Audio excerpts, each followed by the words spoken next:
Na bangi na bikaso mais na 3e ciel. Tatanda kendaka. Ce qui moi na na 3e ciel, il faut moi na longo la vision tata. Il faut na même bateau na likolo ba comprendre et là on est qui sala. Les 4 êtres vivants, et ça qui na nyama moko o ya zala qui visibilité. Normalement il fallait être la 5 êtres vivants. Na likolo o ya zala qui souverain, sacrificateur, c'était Lucifer. A sala qui ba ange na résistance. Mais Lucifer ba sala na résistance c'était. Zamba yo komona ke soki na lobi ke na tika mokili boye et que c'est la deux dieux. Nzambe aye ko rendre mabele informe et vide. Na yo kanan na yo kate papa. Oui parce que ça va question koya. Ça va donner la bikolo so ko to fanda mais le prophète azoloba. Parce que ça va donner question koya. Ko la tene ko enseigner ngai. Ande ko la enseigner. Ko la enseigner ngai. Parce que ça va donner question koya. Amuno solo beza makambo oyo calculer. Motoko sauter après Dieu c'est Satan. Nous pouvons bibliquement tout ça makambo ezo bimaka na poche. Bible yango mo bengi prince. Satan peut visiter la terre. Satan peut visiter le ciel. Pourquoi Élie dans la somata? Nous avons une capacité de baquer et Michael encadré l'hypomate. Un mec qui nous crée tout bas. Ma chère mère a senti la souka Zambé, mourir Zambé. On a tourné Zambé. On a dit tourner Satan. Ah mais c'est là qui la terre. Qui m'a question nanga. Satan va boka ki na mabele to asuka na katikati. Nzamba wa. Ya moment là on a expliqué yo. Yo ndozo katanga. Satan va bengana deux fois. Satan va bengana mbala mon côté. Ya bosso. Ben la chip. Bonjour, bonjour. Tous les besoin prophète Jésus. La linga. Batindi biso. Na autorité moko ya Congo ao. Ya parti mignon. Est perdu.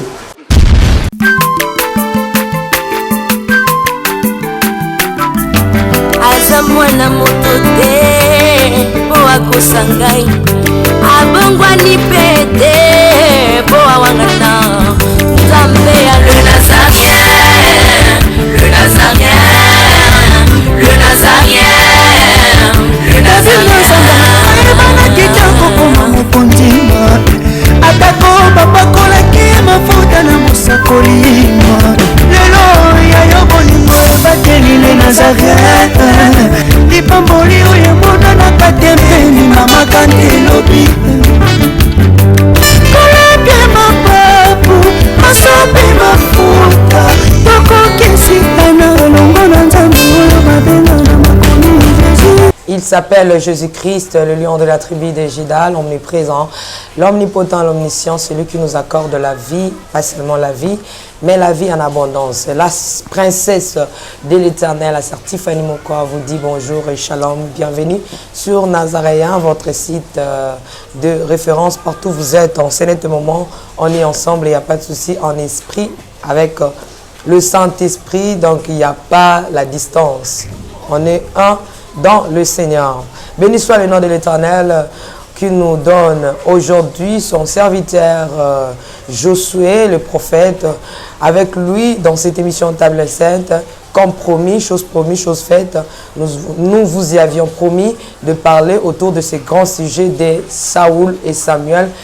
Saoul qui avait voulu, qui avait demandé à la dame, à la femme, d'invoquer l'esprit de Samuel, et Samuel est sorti pour annoncer des choses à Saoul. Bien sûr, c'est biblique, bibliquement c'est prouvé, mais est-ce que c'est dans l'actualité? Est-ce qu'aujourd'hui, le roi peut invoquer le mort? Est-ce que c'est dans l'actualité? Bien aimé dans le Seigneur, l'homme de Dieu est là, il va nous éclaircir à la lumière, à la parole. Encore une fois de plus, merci, mais j'aimerais, avant de dire un bonjour à l'homme de Dieu, de demander à Alain Kiakala qui est à la régie et Yves Bolofa derrière la caméra de nous balancer un cantique. Et on se retrouve tout juste après. Régie, à vous. Alléluia. Merci le roi de rois.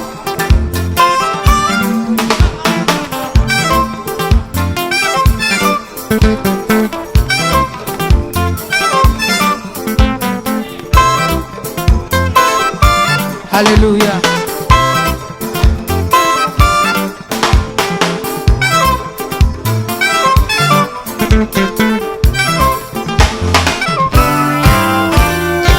Tombola maboko na yo likolo.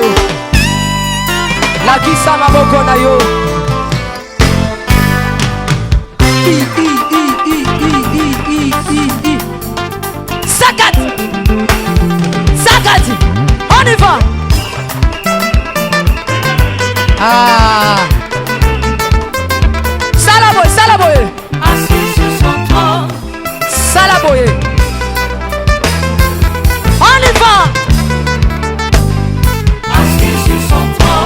encore.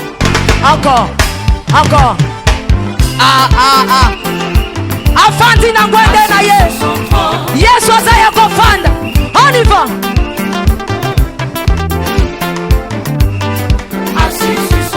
Afandi, afandi, afandi, afandi.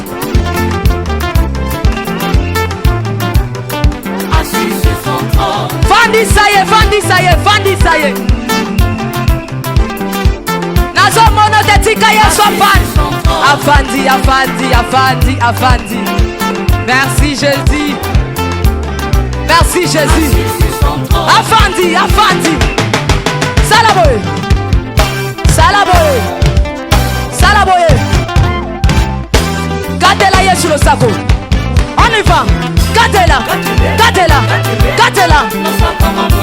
Gatela. Gatela. Gatela. Kaka. Kaka. Yambalo ya taba ministre bakokata.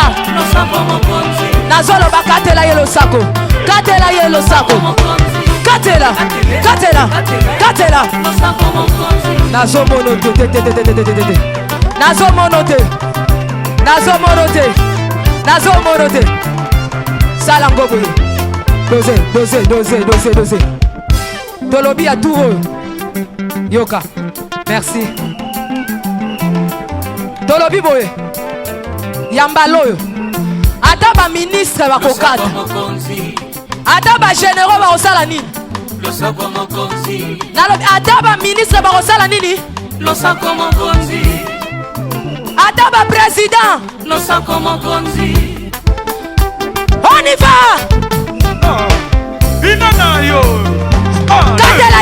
On y va. Mbaya Mungu iko wapi, mabe ya Nzambe eza wapi. De retour sur ce plateau, que le Seigneur vous bénisse.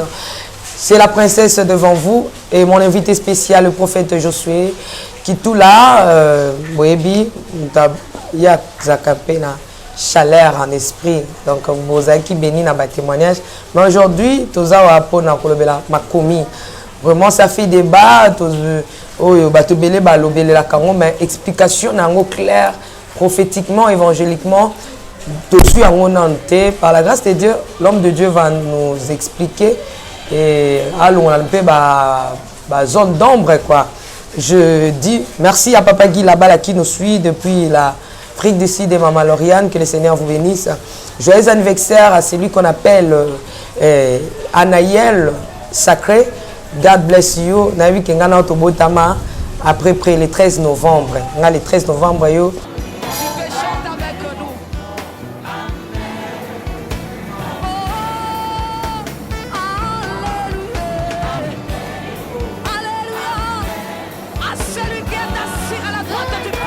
Eden est sur le point de réaliser l'espoir, mais il ne parvient pas parce que la sœur Tiffany dit que non, ses eaux sont plus mûres que ceux d'Eden. Oh, Eden va connaître que la défaite encore comme son grand frère Ewin. Oh.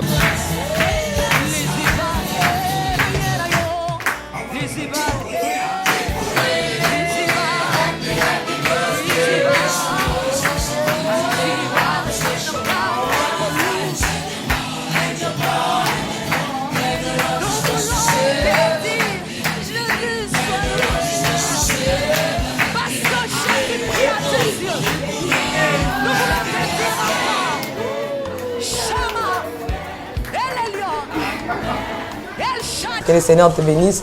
Aussi, Eden, Zamba Pambola, Binonio surtout. Je dis shalom, l'homme de Dieu. Ah, merci, shalom, Maman Tiffany. Bonne santé, prophète. Oui, Tata Zoba Telabiso, tout ça bien. Maman Betia Bengi Ngavi, mais pasteur, prophète, pendant la Kakibiso, il y a Golobela, Tina ya Saoul, na Samuel. C'est comme si le prophète a zongi sous théologie. On a un théologien, il ne peut pas parler cette genre de l'histoire parce que c'est le roman très profond. C'est très profond. Donc nous serons obligés à la même phase 1 et phase 2 pour une émission. Okay. Parce que ce qu'on calculé, pardon, aux hommes ici, c'est quand même que Sima. Quand on a parlé que après tant on a dit que Dieu m'avait amené au troisième ciel. Et ma cambo et la cola qui n'est qu'au au troisième ciel. Et ça parmi Babiloko Oyo. Et ça parmi Babiloko Oyo. Et ceux qui t'ont vu, tout simba, on est tous au Baboyango, on est Matifani. Tu retrouves Bandara Ndenouanate, mais que c'est que na memayo, tu na memabatou. Na profondeur, il y a situation wana. Na bangi, na habitation, mais sur le troisième ciel. Oui, maman Tiffany, troisième ciel. Et c'est le koyo. Ce n'est pas n'importe qui à côté de Kuna. Et Moutou, il m'a côté de la troisième ciel.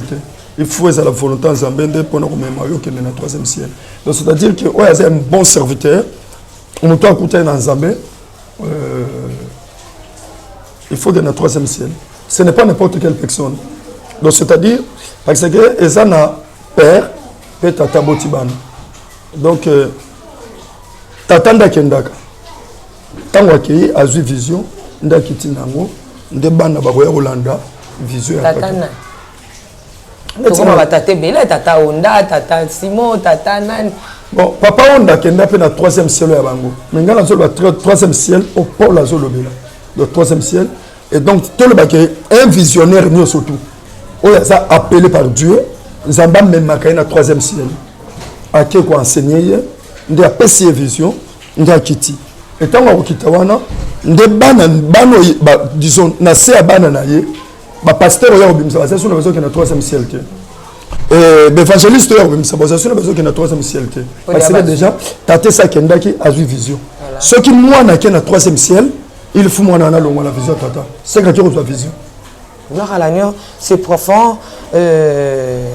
Avant tout banano na ngina prophète puis ça bande ko kolando mbote ba maman Fura Tabu na États-Unis bazolando baneka. Oui, maman Fura Tabu na États-Unis ko la pambola yo na yo ka maman Tiffany alela yo fort. Le raga soka ki maman Fura bon maman Fura nzamba pambola yo maman Jackie Lukota maman Israël et papa Jim na Belgique. Malgré ça fait longtemps, il nzamba pambola aussi maman Frida, tout le monde là. Donc, nzamba pambola batonyo surtout. Voilà, peut-être pendant la Bible, tout au banano ma kela sotanga ki tout banano na verset. Bon, avant tout que nous côté yo autoroto bana la version na verset maman Tiffany, mais avant tout côté na verset wana, il faut na même bateau na likolo ba comprendre et là on ina ki ko sala. Voilà, à vous. Et là on monte ça maman Tiffany. Nzambe tonga sali mokili. Avant nous nzamba sala mokili, on a expliqué tout ça na deux vexos, vous toquez de parce que le message que ça le sommes là. Partie 1 à 2. Partie 1 à partie 2. Donc c'est-à-dire que na ser mabele nanu avant yonanga tozala mabele résistaka.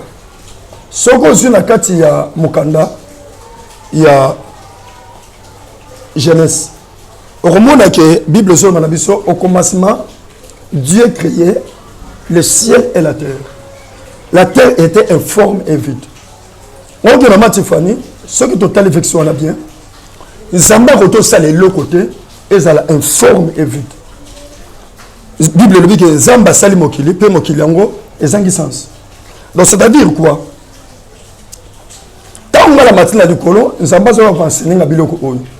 Avant ngana yo tozala ezalaki na mabele et résistaka déjà na kati ya mabele pe likolo mabele o ezalaki ba ange bazalaki ko vivre ko tambola ko liama ka mabele bele ndenge ezalelaka gloire ezalaki que Lucifer a rekenda côté na lieu très saint parce que il avait aussi tabernacle céleste tant nzamba zo la kisa Moïse alors la Moïse au sala tabernacle modèle na l'action na likolo et donc c'est-à-dire quoi na likolo ezalaki tabernacle ou ezalaki céleste et na kati ya lieu très saint ezalaki l'esprit moko evandaki na kati ya lieu très saint Et parce que devant les 4 êtres vivants, et ça qui est un mamoko, où il y a visibilité. Normalement, il fallait être 5 êtres vivants. Mais il fallait que les 4 êtres vivants. Et le 5e être vivant, il fallait qu'il caché. Il fallait qu'il caché, c'est l'agneau. Et na kati ya lié très saint, et fallait qu'il y ait un agneau, oyo abatamaki. Il fallait qu'il visibilité. Parce que c'est qu'on fait dans la lié très saint. Et lié se faire tant que il fallait qu'il y ait kokota na kati ya lié très saint. Parce que na kati na likolo, oyo azalaki qui souverain, sacrificateur, c'était Lucifer. Tu comprends comment? Papa. Oui, parce que ça va donner la likolo. Voilà. On est tout tout ça quand on fait le prophète azoloba. Et ça bi loko kola que neko enseigner ngai. Tant on a ségi na likolo. On est kola enseigner. Kola enseigner ngai. Tant on a que la 3e ciel. Parce que maman Tiffany, tant on va un prophète. Prophète est ça que non, il faut un message particulier en samba pessigné. Prophète est ça que non mon cahier, on a prophétisé ça, je suis un prophète non. Un prophète, tout n'a pas écouté un prophète là-bas, message ni nous en a. Il faut un message, il y a écouté un ensemble message en samba pessigné. Parce que prophète a sauvé pour la carte de révélation.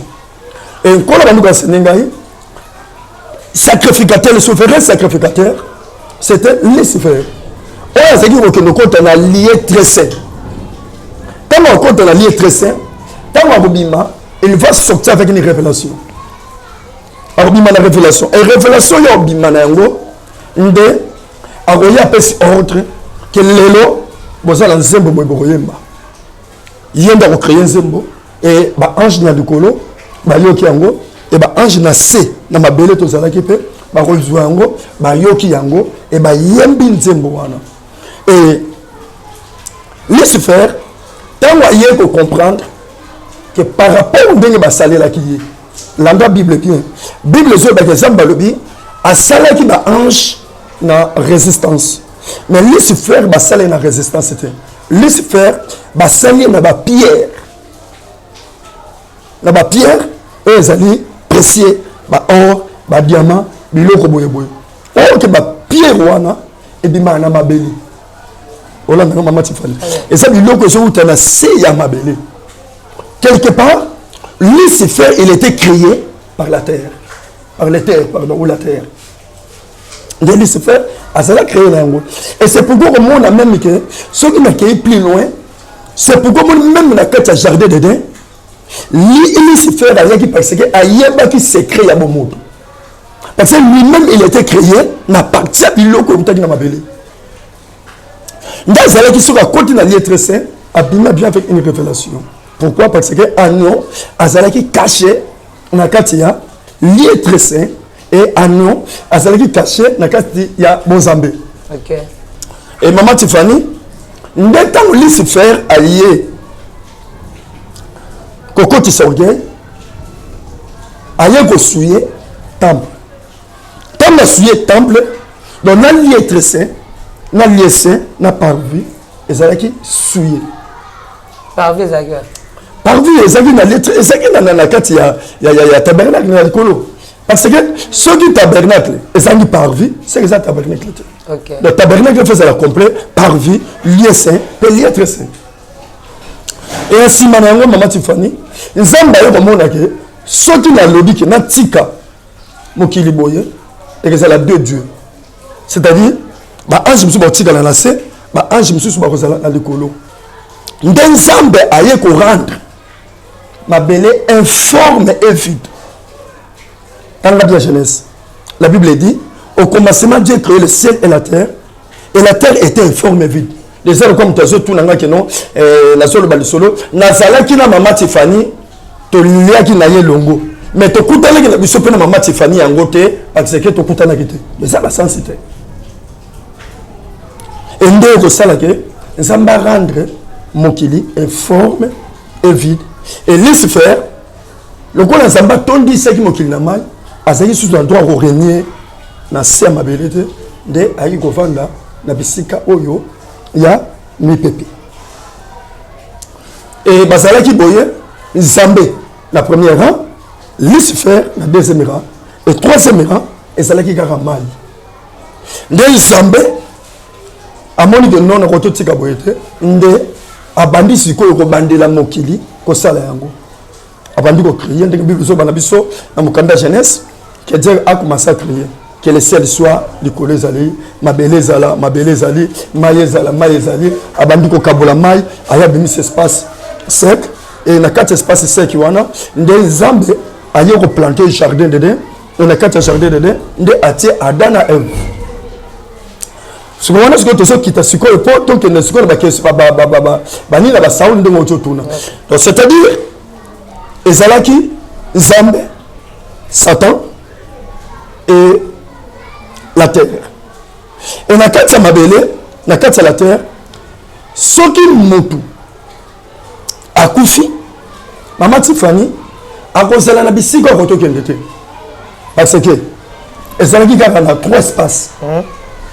Le ciel, Satan et mabele. Ce que nous avons posé question à Saoul. Saoul tant kufa. L'esprit à Saoul. Et ça là qui n'a bisiko kenda kete. C'est pourquoi on a même que Bible zo parle sur le komoko. Tango Lucifer azo tambola. Akeko kuta Nzambe la réunion na bana na bazo solo là. Nzambe la réunion na bana na bazo solo là. Et à tous les Lucifer, on tu vois. Lucifer lui, na auto tala mokili. On vient tous ces là Maman Tiffany. Et ça veut dire qu'il y a trois espaces, la terre, espace à Satan et espace à Nzambe. Satan a une capacité, il y a rien à mokili la tamboli. Mais à une capacité, il y a aucune visiter aussi. Trône ya Nzambe, na tawo ya dini. Malgré ba benganaki. Malgré ba benganaki. Mais français David makamuno solo beza makambo oyo calculer oyo zo lingo pouvant bibliquement tout ça makambo ezo bimanga na poche. Na lia bakiti na ba mesa. Ah. Atanya ukondoko. Na mona yo. Na chayo na mwamba. Na minito na kata bena katikata saka fufu. Oui. Allô, est-ce que tu bonjour. Boni. Et l'autre côté, et puis qu'il y a mon bureau à travailler tes micros. Donc, dès que tu as un galère à niveau 0. Tout ça là, oui. Moi, je suis un bon vraiment minité. Mais je suis un bon moi, je suis un agence Nazareta. Sarita, c'est du sérieux. Oh. Maman, comment est bon donc yo pe ça au fouti mbongo kuna partir à poto biso to ya to jibilo. Na bengi ya Scotty. Agence moi ifungami comme na Nazareth. Na kufie. Agence lisusu. Donc ça sous mulongo kuna. Pendant cela sous. Kuna iza mamba mulongo te. Ye si afuti mbongo kuna partir à poto biso to zoke ko récupérer biloko oli. Ah tika boyeko. Yiso mona makama bongo na monte. Bat papa si mbongo kuna biloko récupérer biloko oli na agence. Ezalaka. Mais moi bandi. Maman. Dès qu'il a yebisi ngai mena ndimite na lingi na mona ki mona beso poli kamba boye na monde na ne salamate mama yebisa ngai ba pesi mbongo kuna biso to récupérer biloko kolia awa ya solo boutique Nazareta ezali boutique où ezali à distribution ba produits alimentaires na sali poto sunga bandeko oyo même ba oyo bazana na peu de ressources. Comme nous avons été à niveau à Kinshasa, même avec un petit rien. Donc, à partir à $10, $15. Donc, si vous avez un bon côté, nous devons nous apporter au Sunkayo, à Ozuka Bilogolia. Eh, Maman Nazareth, Nzamba Pambola, Bakse Mikole Bele, Awa Nasena Mokili. Et bon, Awa Tuzawa, Potoyeba, adresse à Awa. La boutique Nazareth a été ici à Kubungate, Toza Sir, avenue Monkoto numéro 1, direction Elengesa. Face à face na église catholique Saint-Vincent. Ah, direction Elengesa, Monkoto numéro 1, à face à l'église catholique Saint-Vincent. Ah, Saint-Vincent d'école. Bon numéro de téléphone, vous en avez déjà, vous en avez. On a 3 numéros pour Paris, vous en avez un numéro pour la Suisse, vous en avez un numéro pour la Suisse. Ah! Non, non, non, non, non, non. Nazareta! Nous allons la Congo Sili. Julia, nous allons la Kangisa qui a foufou. Il y a modé, il y a un foufou. Oui, pour la Nazareta, dans le système en bimbi. na mbongo shingo bon ok vous allez sérieux Ça c'est du sérieux.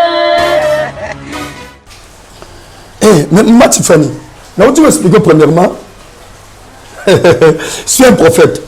Ok. Je suis un prophète. Un prophète de Dieu aurait bien appelé Ronazolo. Na côté si satanaté, na tomboli satanaté. Mais nous avons parlé de révélation. Et mais déjà tomboli. Là on le baquet malgré qui est la deuxième position. À part Nzambe c'est Satan. Maman Tiffany, même la mokilo de notre ans, mon temps qu'on sautait, après Dieu, c'est Satan. Après donc, Dieu, c'est place quoi. Donc tu l'appelles cette place c'était. Papa Tozina Mukanda dans Ephésiens chapitre 6 verset 12. Tu m'as à partir à Ephésiens chapitre 12 6 verset 12. Tu m'as dans 11 hein. Ephésiens 6 12 hein. Et tu m'as dans 11. Revêtez-vous de toutes les armes de Dieu afin de pouvoir tenir ferme contre les ruses du diable.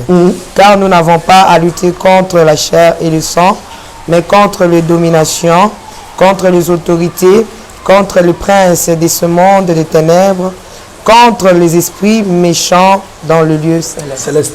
Bible est un prince. Donc c'est-à-dire Maman Tiffany, donc, contre les princes au pluriel. Mais donc contre les princes. C'est-à-dire que Satan a quitté mon côté. Il faut y aller au Moko que non. Ceux qui s'en battent, c'est les archanges 10. Donc il y a 3. Donc ceux qui le connaissent, Azwaki, l'archange, c'est 100. Il y a quitter la 30. Et la 30, sur la moment que non, il faut tout ça la phase 1 et la phase 2. Et la 30, sur la maman Tiffany, archange, à ça, le monde doit se diriger. À ça, le service doit se salir. Mais rapport, on peut se faire, Lucifer. Tous les la Bélial. Tous les esprits de maman. Maman, c'est l'esprit à mon. Et tous les Bélial. Bélial, c'est l'esprit à miracle. Oh, ma prophète, vous savez. Maman Tiffany, n'a répété que l'eau. Nda soki ata na butu na benga ke esprit ba kufi ata moko. Nzamba bomanga. Nzamba mawa. Toto zana. Nzamba. Ngala senya la mawa bomanga. Oui. Soki a senti que non, muto ko selanga kama ko selanga makamanga na yedi eta sana kisi. Alors la mawa na bomanga. Mais si le temps la zotana, si na za mosali na ya zo reconnaître les suisses sur mais Nzambe etem to longola, Nzambe mo ga longola. Maman Tiffany. Alors bi na oboma sous ça c'est pas na oboma sous moki na maite na moto te. Asa yo kila biso mawa. Nina balinga Nzamba bomba la moto ndene. Corona yebe monter sa moto. Donc ngoma ke Nzamba se contredit na malwa na. Maman Tiffany. Nzambe na souveraineté na ye. Tala mo bilo to zo ke de na yo awa. A coopérer bien na Moïse, ça dit si Moïse. Donc, au côté Kana, Moïse a côté. C'est les hommes, ça me tombe bien, ça le côté. Mais pour faire tout ça, tété. Hein? Vous avez tété. Dieu vous a tété, hein? Ma Tiffany, moi je crois au Seigneur Jésus-Christ comme Seigneur. Je suis philosophe, kaka. Super philosophe. Philosophe, mon côté. Ou à boya, une existence, mais on bat ma gana, tu m'as dit. La zone de maillot na grandeur à Bozambe, la zone de maillot na. Comment dirais-je, na souveraineté na ye Maman Tiffany. Ils amènent à la Moïse. Il y a un moment où on a zone na expliquer le comment Maman Tiffany. Domaine de spiritualité ça automonate. Mais bon Zambé ça oh maman to so yokate. Maman Tiffany. Tala, il y a le komoko. Bande comment va que soit ngai dimanche. Ben la chip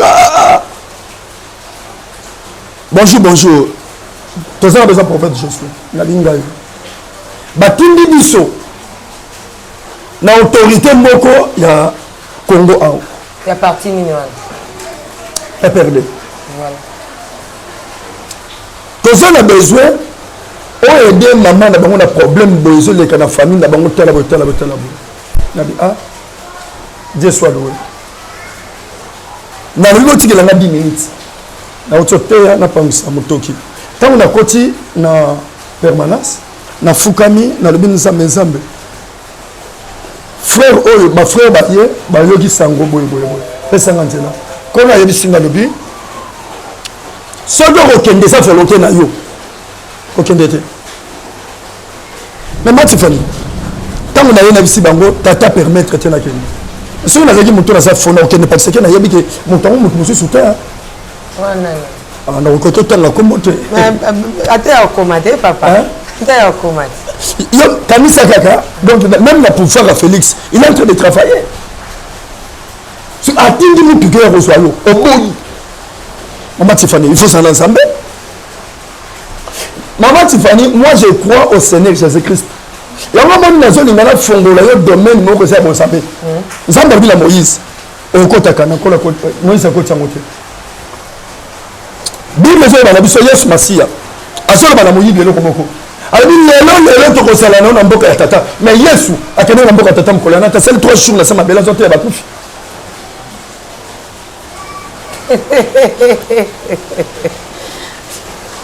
Calvinisme Matifani c'est que tu vas laisser ça non mais Yesu a le contacté prophète mais alors bien lelo ya mwa mwana Ignace de Maman Tiffany oui que to ça na tsende ka émission mais Yesu a bien lelo to kozala Yesu wana to yebi bien anzambe azaki likolo ye wana pa la tinzo to bomonta za na se ye wana ka le seul Dieu ozo travailler na ba dimension misato za tata za fils za Saint-Esprit so ko lobi na moyibi lelo to kozala ye wana ka kete ya bakufi ye wana pa koko mema moyibi to tanga bien Bible Maman Tiffany alors le to kozala na mboka ya tata mais est-ce que le tikala ki polé l'état le salamika mais il y a un lobby il y a un aussi Maman Tiffany c'est là même mayoba que nous expliquons pour le salemali tant que Yesu aso kufa tant que Yesu sekina mokili le salemaki c'est pourquoi on dit que Saoul bah il faut que l'esprit naie pardon il faut que l'esprit Samuel parce que Samuel continue dans le latin Samuel même il y a des réponses avec les années question de Maman Tiffany zela na yo mwana répondre attends d'abord moi c'est tenir l'eau les années la expliquer yo te loba pe po ba doika lola mapata na ko parce que moi lola nzamba fandi awa na likolo awa na lola awa mapata là on accepte Maman Tiffany l'eau les années linga na ndio to benga le ciel lola pe eza pensa que ça na likolo te et ça dit toba l'eau les ça endroit que Dieu a préparé pour les saints. Mais il a expliqué le comment on se le bat. Il y a un moment où il a domaine de la spiritualité. Et là, on se le bat pasteur Minga Okimango, l'évangéliste Minga Okimango. Et même les faux prophètes à Okimango, on peut s'explication. Maman Tiffany,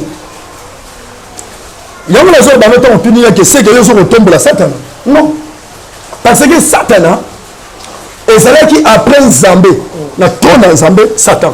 Après Satan, c'était la terre. Et Nassia Mabele, Ndeb Moutousora Koufi, Bazeko Kundayewa. Mais Zaki après Nzambe Satan, Satan, Zaki n'a rôle là, Baneko jouer. Et Zaki spécial. C'est-à-dire quoi? Yo ngote une étiquette. Bakokani na Nzamba après Nzambe ba passe à mon koboye. Non, maman. Pas Nzambe simité que pas il passe à Satan. Maman Tiffany. Azaki ange le quoi ba Michael, Azaki ange le quoi ba. Il était pas Azaki ange le quoi ba Michael était.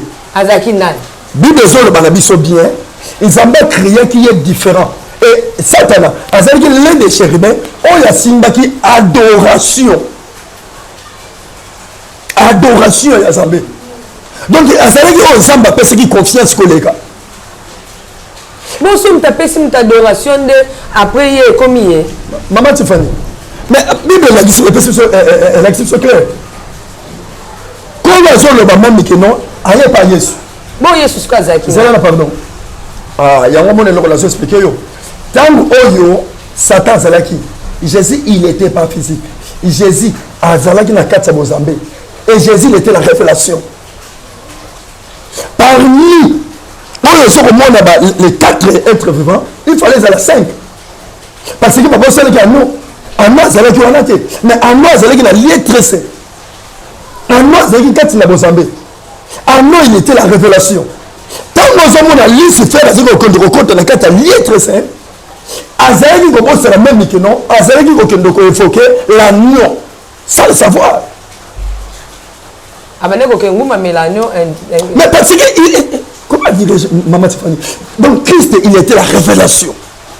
de Dieu. Baloka nous a quitté, Lucifer on t'a remplacé. Après non. Mais on l'a vite, papa. Maman Tiffany. Lucifer a lié et pas Jésus-Christ. Na 40 jours ya. Tu vois ça me terme na 40 jours. 40 nuits, 40 jours en Jésus. Lucifer a lié a présenté Yesu. Alors dit mon kili oye pesa melingai. Maman Tiffany. Tout le monde l'a noté. Alors Yesu kutu andimi yango, Yesu pa yebi yango. Alors dit mon kili oye pesa melinga fuka melangai. So maman Tiffany muto bango tse la gane. Mais Bible le biki ba bois qui ange na mabele ba le biki même apocalypse alobi abina moni azo kita na kanda makasi. Ba bois qui et puis ba telemiana moi zonge zate. Yango moni na ningina memayo, o moni eloko na zo lobelo o maman Tiffany. Même ici il y aura des grands prophètes. Des hommes de Dieu. O ba rolanda ba le baki non, c'est comme certains prophètes de Dieu. Tel sou ba benda benga te hein. Ba déjà te. Yango explique maman Tiffany. Si que mon seul ensemble c'est vrai. Ayebi que non, le prophète, alors le balobi que non, celui-ci, c'est un bon prophète. Peut-être que ce prophète, dans les Nazariens 10, à expliquer à l'objet, parmi les 10, on a ça. Et puis, on a zone banayo. La zone de Melayo, la zone de Mayo, il y a monde, il y a réalité, il y a Mozambique. Un prophète qui m'a question, ça, tu as dit que tu as belé, toi, tu fais un katikati. Nzamba wa. Il y a un moment où on a expliqué, il y a un besoin katanga. Ça t'a bien deux fois. Satan va bengana mbala mon côté. Satan va bengana idée. Il y a le bosso. Il y a le bosso tant que tu ensemble. Donc je crois Bible zo parler biso kola qui ici.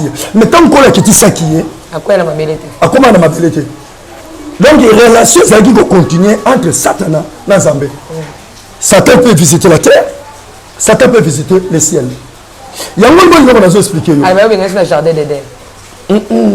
Si tu as laissé ça, maman Tiffany. On peut se battre pour le temps de la maman Tiffany. Dis que le prophète a scellé ça. Le va confondre avec ton papa.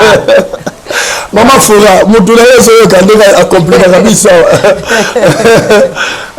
Voilà. Maman Tiffany, c'est-à-dire quoi?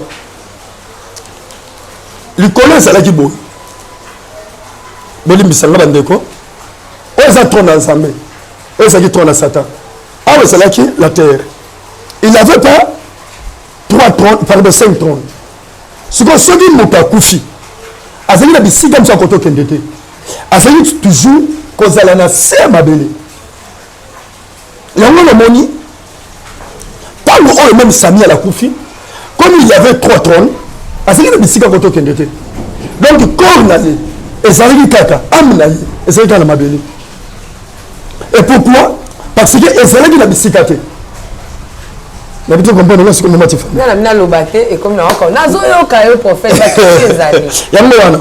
Siko tango oyo bandanga bazaki na capacité ya ko évoquer esprit ya moto soka kufi même tu es serviteur ba ko évoquer esprit na yo. Parce que nkolo azongi na une solution te pour la robomba bato oyo.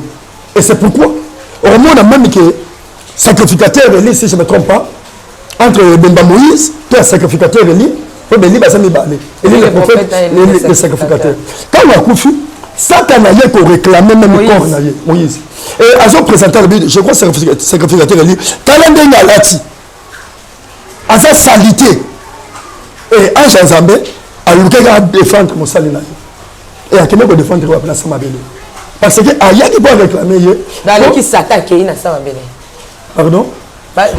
C'est l'esprit de Satan. Satan, c'est là qui a. Donc, Azon qui t'a tiré la Samabele pour contrôler la terre.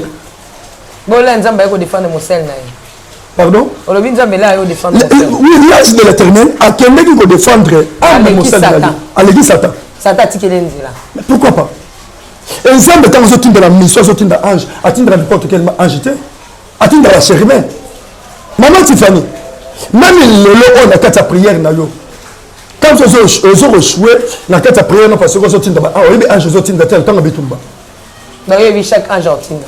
Mais maman Tiffany, ceux qui la moni qui la bundi la bandoki a lembi singa. Na otinde la ange Michael, tu pas que la bundi cette qui l'état. Na otinde cherbe. Je vais prier que Zamba Lola, la zone de ce chérubin, Basimbelanga de Cambo, c'est fini. On dit Michael, même, maman Tiffany, on dit Ange Gabriel, pourquoi ma camarade mes peuples? On dit pourquoi Elie dans la zone matin. Zamba c'est une capacité au baquet, et Michael encadré Elie pour moi. Et mec, il doit créer tout le ba chérubin za sentir la souka Zambé, moura Zambé. Et on va me tango oyo ke adana F Baliembuma, dia on fait des chérubins pour nous protéger. Mais est-ce qu'il a la capacité de Michael qui nous protéger? Diable peut résister devant Michael, mais devant les chérubins, diable ne peut pas résister.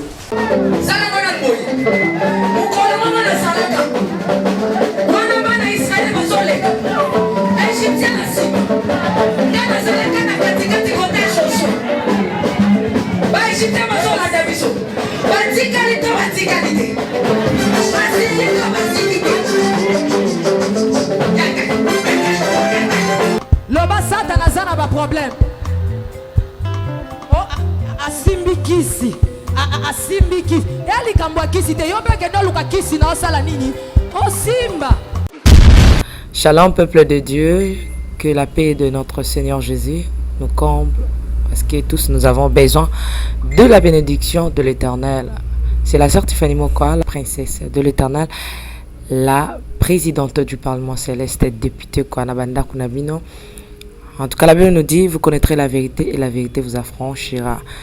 Nouvelle Ezakaka, tu peux communiquer, information, c'est que les Nazaréens ont moins souci, vraiment souci, mon côté technique.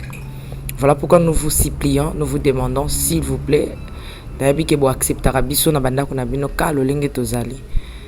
Vraiment to senga na bino na bolinga nkolo bayo bolinga kakolanda mingi les Nazaréens vraiment bosunga biso bo s'abonner na les Nazaréens news donc neka ke komami wana les Nazaréens news parce que les Nazaréens oyo ya Kinshasa ndeko boyeba ki liboso ezu un petit problème technique donc moi et toko tsa ba vidéo il y a milai eza vraiment pour l'instant donc voilà pourquoi na bolinga musalo tozala nango tosala libino les Nazaréens news dans les Nazaréens news nde ya bino les Nazaréens news les aka les Nazaréens donc ndakwa les Nazaréens famille les Nazaréens toujours mais news obetika les Nazaréens news ndenge ba komi wana o cliquer na place ba komi s'abonner au s'abonner massivement donc il faut s'abonner ou puis moninga s'abonner ou puis de quoi s'abonner donc vous s'abonner massivement s'il vous plaît bible ngakolo bible ngala sœur Tiffany bible ngala princesse de l'Éternel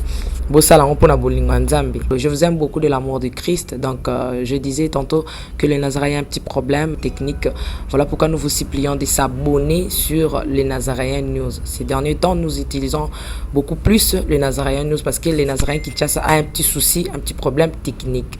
Que le Seigneur nous bénisse, que le Seigneur vous bénisse parce que tous nous avons besoin de la bénédiction de l'Éternel car la Bible nous dit c'est la bénédiction de l'Éternel qui enrichit, ne fait suivre d'aucun chagrin. Au moins quand émission Tali yo attaque au Tali donc toujours sous kaka ba minute cho ba 1 minute 2 minutes 3 minutes parce que moi to ke mula ezate donc ba témoignage au lanjo table sainte au landie mission ka au cho landa oyo attaque oyo landi ya muke oyo donc cliquez lien oyo za na sewana après titrage kazo elandaka wana donc so komoni titrage na sewana omona lien alors cliquez lien wana et komema directement na les Nazaréens news donc cliquez kaka donc au tali attaque omona titrage ezawana parce qu'on a c'est à titrage wana komona lien final lien wana et komema yo na les Nazaréens news.